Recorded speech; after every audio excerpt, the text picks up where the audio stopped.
Hi, I'm State Senator Mark Huizenga, representing Michigan's 30th Senate District. Today I'm here at the Special Olympics Michigan Unified Sports and Inclusion Center, which was repurposed a few years ago, formerly serving as South Christian High School for many, many years.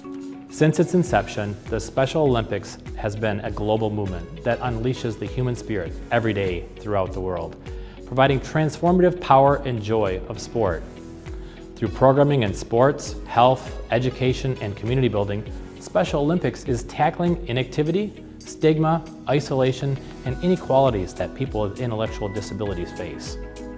With over 30+ Olympic-style individual and team sports, the Special Olympics provides meaningful training and competition to athletes ranging in age from 2 to 99. Join me as I tour to learn more about this incredible organization. So what are you doing out front here then? So this is all going to be, so we're going to have a statue that kind of commemorates Special Olympics, kind of a entry, brick paver, a lot of landscaping coming out in front, another area out in front for kind of a breakout session for seating, events, activities. This isn't just going to be a destination for West Michigan folks. This is a destination for the state of Michigan, national, international. You got it. And all of this work is planned to be completed by this summer. Okay. And so yeah, we can go out. We'll walk out to the outdoor space, and that I think that's just going to be a crown jewel, not only for this facility but for all of Michigan as well. So yeah. And do you have new residents, people here since I was here last? Yeah. So we're up to 10. Actually 11 now, organizational partners that have kind of a permanent, say, kind of shared space residency in here. And so it's like really the dream of being a one-stop shop for all the services. It's really coming together. It's tough for families to navigate so many systems, right? Our community mental health system, the different support systems is not easy. And so, when someone come in and, Special Olympics and say, oh, recreation or health, and then, but do you know anything about, vocational or benefits? Great, disability advocates down here. Oh, any support groups? Oh, this group's down here. So it really is that one-stop shop.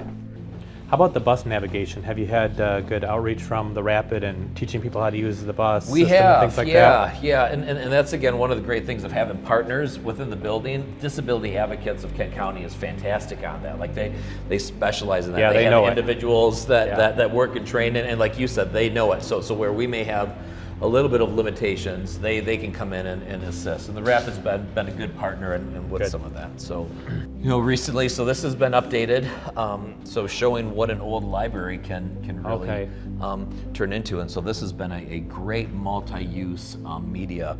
The really, I think, cool, interesting thing about this building is that all of the designs, very intentional, but we had a large group of our stakeholders, of different individuals with different abilities to kind of share experiences from those of deaf, hard of hearing, blind, visually impaired, sensory processing disorders, different things. And so the way the room is set up is very intentional, but we don't want that to feel intentional when you're a chair user. All of this work here is expanding the restroom access location. A little further down is building that life skill center, what used to be the old home ec room. Have kind of a glass wall and going for individuals around health, nutrition, training. You're really taking it down to the core here, huh? You're going, hard to believe. And this was one of the first sections of the school. So this was from 1950s of this building and section. And it's, when it's done, just completely you won't even know. Efficient and going,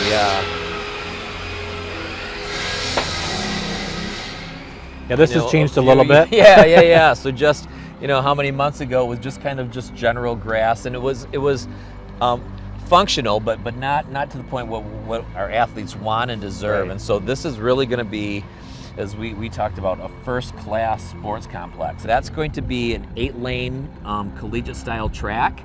So getting back into one of our most popular sports, and then there's an artificial turf field that'll go on top of that. So for soccer and then flag football on the sides. I think one of the great things about Special Olympics is there's sports for everyone. Kind of see the concrete right now being poured. is all accessible. Then right behind, and I think they're planning on pouring this week, is pickleball courts. Oh, wonderful. Is that going to be in the back corner? Yep, right over here. Yep. And then the other concrete part is our putting chipping green. Golf has become a really popular sport for us. Yeah. And then there's some track and field activities. And when you walk through here, so there's going to be kind of like a decorative gate. And the bricks that outline, so we have it where there's going to be spots for tents and vendors and large activities. Like I said, next August we're going to be hosting a national games in here. It's going to be a flag football tournament, soccer tournament, and bocce with teams from all over the country.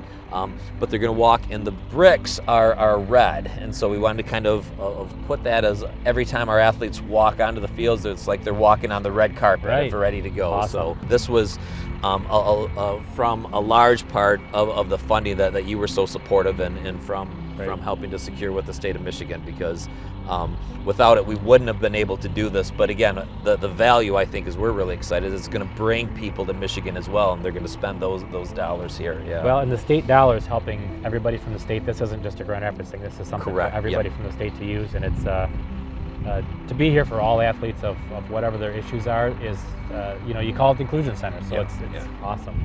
And what are you going to do with the auditorium? Are you going to keep that? We do have some, there is some funding within that to make some upgrades, some general accessibility pieces, a ramp to get in the front of the stage, and then we'll be removing some seats for accessibility, and then down the road tackling the carpet and the rest of the seats as well.